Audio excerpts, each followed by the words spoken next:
Hey friends, welcome back to my channel. And if you're new here, my name is Keisha and today I'm going to be talking about some of my recent reads.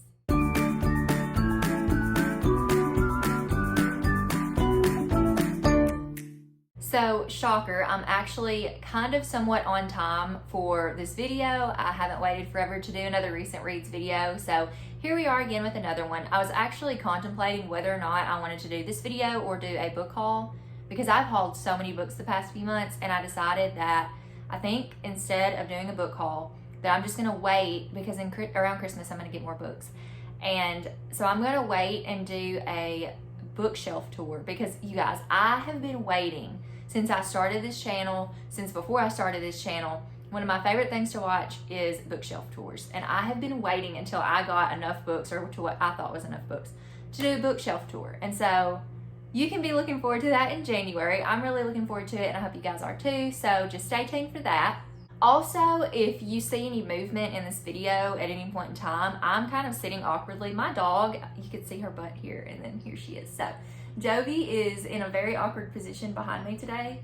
Not really sure what that's about, but we're just gonna wing it and go with it. So I'll go ahead and get started, and like I said, we're gonna talk about some of my recent reads, and most of these are going to be from late September and all through October. So the first book that I want to talk about is Wilder Girls by Rory Power. So obviously the cover intrigued me initially off of this book more than anything else, and then when I read the synopsis, it reminded me a lot of something that I had watched, which we'll talk about in a second.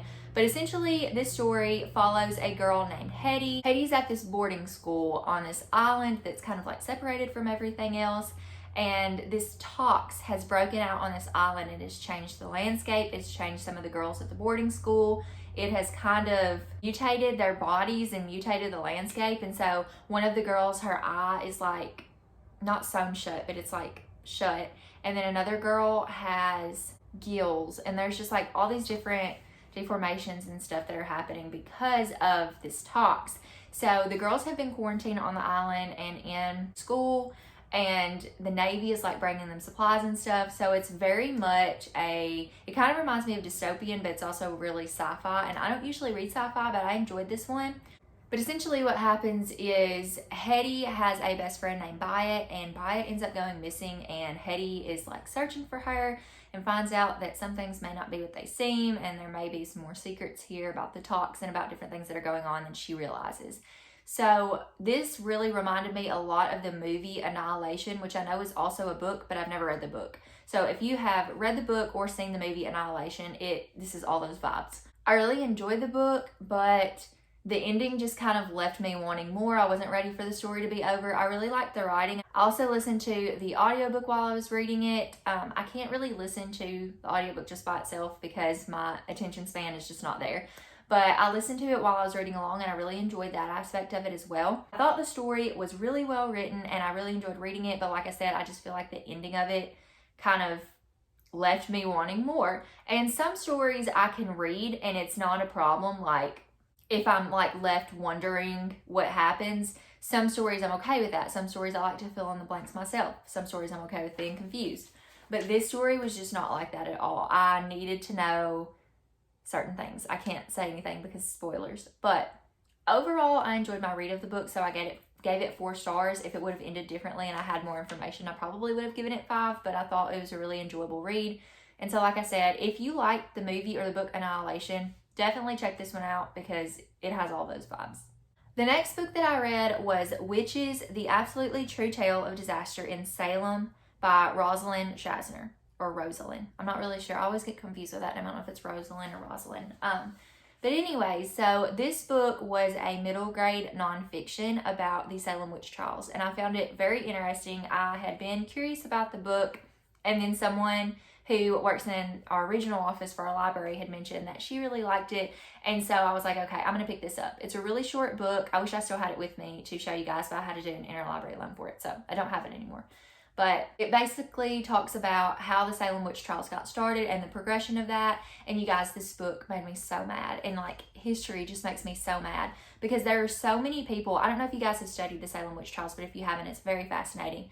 But essentially what happened was this man's 2 daughters got sick, and he basically convinced them that they were being cursed by a witch, and he asked them to point a finger and say, who did this to you? And so, of course, based off of what the kids had heard, because these kids are very impressionable, they thought, okay, well, this and this and this is what makes up what a witch is, and these people fit the bill, so I'm going to say, this one did it. And that's how this all started. And there were so many times where things were faked, like they would be in a court, and someone who's being accused of being a witch would just do something like touch their hair, or like, I can't even remember some of the things that they would do. And whatever they would do, people in the jury or people accusing them would be like, oh, she made me do this. Did you see she did that? And she made me do this. And it was all fake. Like, you guys, it just frustrates me. It frustrates me so bad because, and then people who had said, I faked it and went back and said, hey, you know, I accused this person of being a witch. I was lying. I faked this stuff. Then they got accused of being a witch. The whole history of the Salem witch trials just frustrates me at how little evidence there was to things, and how having no evidence, like our justice system, not that our justice system is great nowadays, it's definitely not up to par with where I think it should be, but back then there was like no evidence of any of this stuff, and people would like die, whether it was they were being hanged, they were being burned, or they would just die because the prisons were overflowing with people accused of witchcraft, and they would be in such close quarters, like they would get sick. I can't begin to fathom what it was like back then, and it just frustrates me, like, to know that that's a part of our history. So I think it's definitely an interesting read if you're interested in things like the Salem witch trials, and I just think it's fascinating to learn about. So I really enjoyed it. I can't remember what I rated it. I think I rated it like 4 or 5 stars. It was a really good read. I don't really know how to rate nonfiction because it's nonfiction. So I definitely think, like I said, if you are interested in any of those things, to check this one out because it's very informative and gives a lot of really cool insight into what happened during those times. The next book that I read was Small Spaces by Katherine Arden. This is my first Katherine Arden book, and I'm actually about to read The Bear and the Nightingale, and I've actually already purchased Dead Voices, which is not the sequel to this book, but it came after this book, and it has some of the same characters. This book was so good, you guys. So essentially it follows this girl, and I can't even remember her name now because it's been a month since I've read it, Ollie. So it follows Ollie, and Ollie goes to this watering hole, we're going to call it. I think it's a pond or a stream or something. I can't remember. But she goes down to this place, and she finds this woman trying to throw away this book. And she's like, no, don't do that, because Ollie loves books. And Ollie's like, let me save this book. Let me take it. If you don't want it, let me have it or donate it. And the woman is like dead set, I have to get rid of this book. Like, I just have to. Well, Ollie steals the book, rescues the book, takes it home, and she reads it. And the book is called Small Spaces. And it talks about these brothers who, all these things happen. I don't want to go into detail, but one of the brothers disappears, and the other brother kind of makes a deal with the smiling man to bring his brother back. And so it talks about the story that took place on this farm. And it just so happens that Ollie and her class are taking a field trip to this farm, which has a new name now. So you may not know that going in, or these people may not know that it's the same farm going in, you know, as the reader. But they're going to visit this farm. All of the scary stuff took place. And let's just say I will never look at a scarecrow the same way again. This book, I read this at night with a book light. And let me just tell you guys, this is a middle grade. It's short. It's great. It freaked me out. Like, I was so terrified, like, just hearing stuff. And it's like, I know the stuff in here is not real. Like, that's fine. But I was just like, I'm going to have nightmares. That's what I was thinking. I'm going to have nightmares. And I didn't, but I very well could have. This book is very much like Goosebumps, but I think this scared me a little bit more than Goosebumps did. But if you do like those books, which actually R.L. Stein blurbed this and said terrifying and fun. So this was a great book. I absolutely love it. It's one of my favorites. I rated it 5 stars. I think it was excellently written, and Katherine Arden is just a phenomenal author. So I'm really excited to read Dead Voices, which again, like I said, follows the same characters from this book. They're just in a different setting, and it's more wintry. So I'm hoping actually to read that probably in January, just because I have a lot of Christmas reads that I want to get to in December. But nonetheless, this is a fantastic book. Great read for spooky season, so I would highly recommend that for them. But honestly, any time of year that you just feel like reading something spooky, this is where it's at. 2 more books that I read that I'm just going to quickly mention because I've been going through the series is Amulet number 5 and number 6. This is a continually good series for me. I don't feel like I'm as invested as I was when I started, but it's just because there's been so much time gap between reading the books.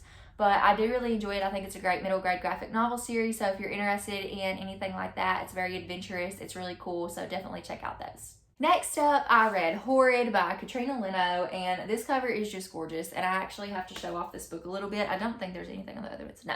Okay, so I have to show off this book because, first of all, this is an Owlcrate exclusive edition. So instead of the original cover has black roses, but this one has red roses, and this book is just absolutely freaking gorgeous. Like, and then because it's Owlcrate exclusive, it's signed, which is fantastic.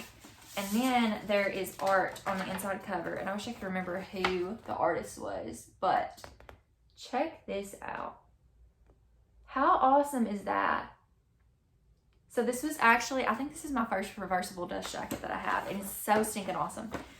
So anyways, this story is about a girl named Jane and her mother Ruth, and Jane's father has just passed away, and so they are moving from California to Maine into an estate that was inherited by their family, and there's some pretty creepy stuff going on. This house is very spooky, very old and run down, and potentially haunted, and some weird things just keep going on. There's some weird things about the main character, which you will find out.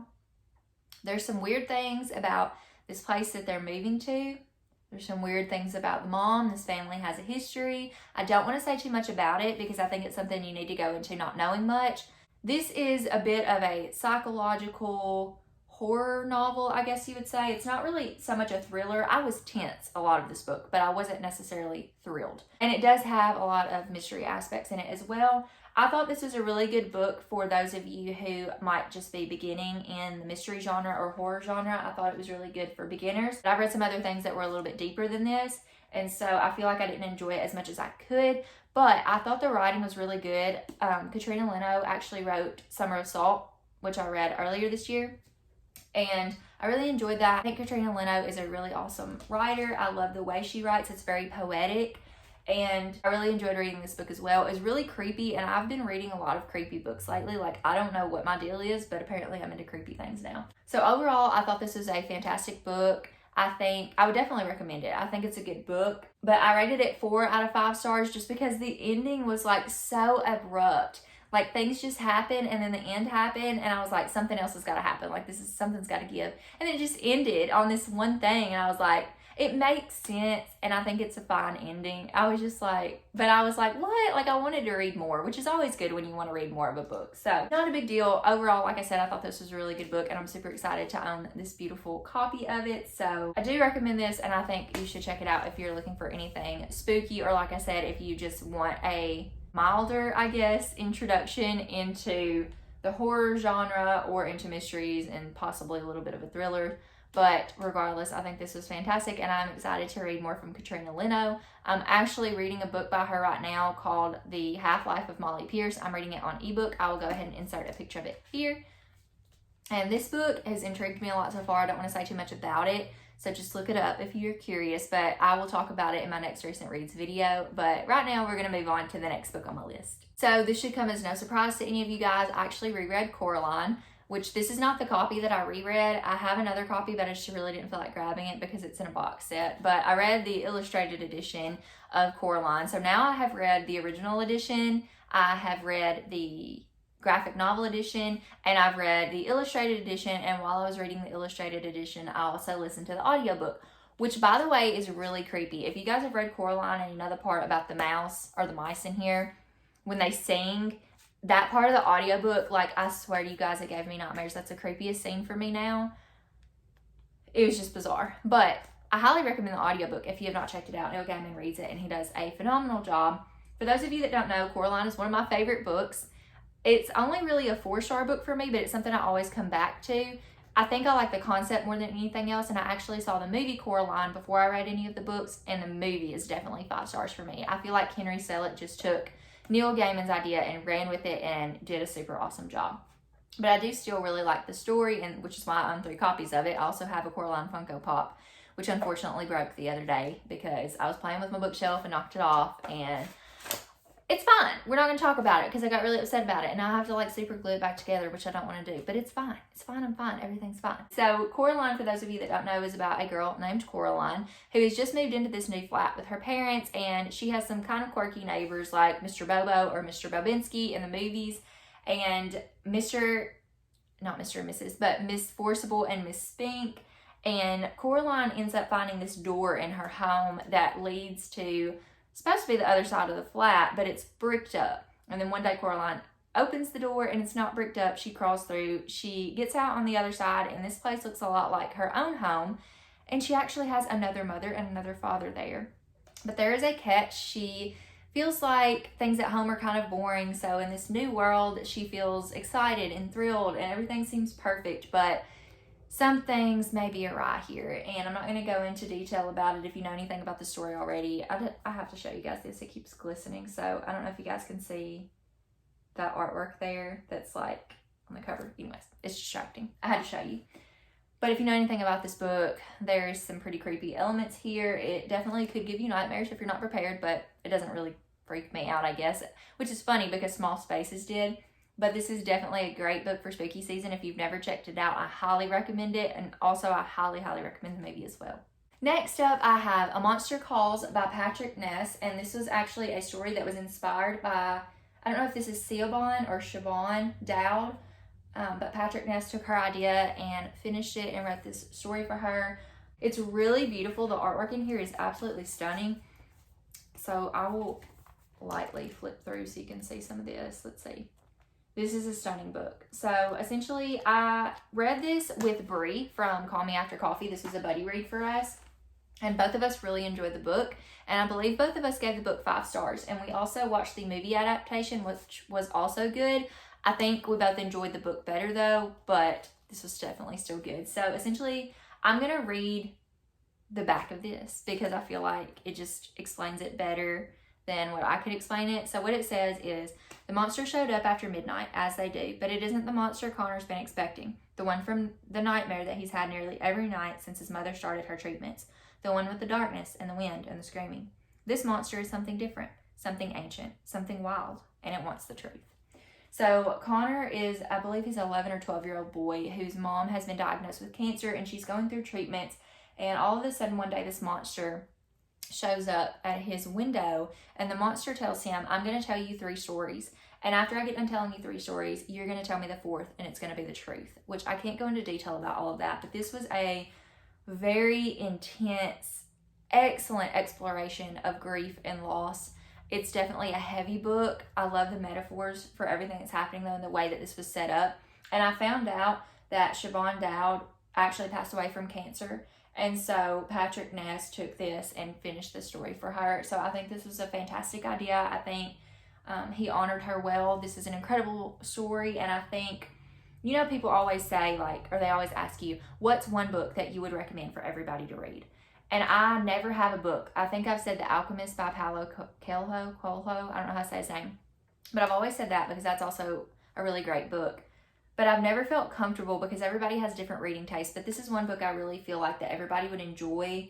And if you didn't enjoy it, I feel like you could at least appreciate it. So this is now officially the one book that I would recommend everybody to read. So if this is not on your TBR, I highly recommend that you add it. It is a heavy topic. Get some tissues ready because you're probably going to need them. I didn't sob at this, though I feel like people who have family members or friends or anything like that, or even personally that have gone through a cancer journey might sob a little bit more than I did. I just couldn't relate fully on that, but I definitely did have some moments where I just got choked up and I cried, and it's so good. And I know some of you guys don't want to read sad books, but like this is so worth it. Like please pick this up.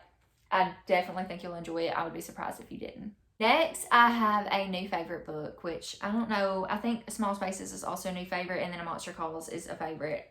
I don't know if I'd call it a favorite. Like I rated it 5 stars, but it's not something I'd want to read 1,000 times over just because it's very heavy. But this, oh, you guys, I cannot say enough good things. The OK Witch by Emma Steinkellner. This is a middle grade graphic novel, which is absolutely stunning. The illustrations in here are fan-freaking-tastic. Like, let me just flip a little bit. I'm not a good flipper, so you guys have to excuse me, and I apologize if there's a glare. But this is absolutely beautiful. So this story I'm also going to read because my synopses are everywhere today. So this is about a 13-year-old girl named Moth. And Moth lives with her mom. And Moth loves all things witchy. But she's about to discover that witches aren't just the stuff of movies, books, and spooky stories. When some bullies try to ruin her Halloween, something really strange happens. Founders Bluff, Massachusetts has a centuries-old history of witch drama. And surprise, Moth's family is at the center of it all. When Moth's new power shows up, things get really totally out of control. It says get totally out of control. Sorry for the exaggeration. But they do get really totally out of control. She meets a talking cat. She falls into an enchanted diary and unlocks a hidden witch world. Secrets surface from generations past as Moth unravels the complicated legacy at the heart of her town, her family, and herself. This book was like 6 out of 5 stars. So good. I love the story. I love the illustrations. It reminded me in parts about Halloween Town, just the way some of the story was formulated. I don't want to go into detail about that. You'll know if you read the book, you'll make the connections.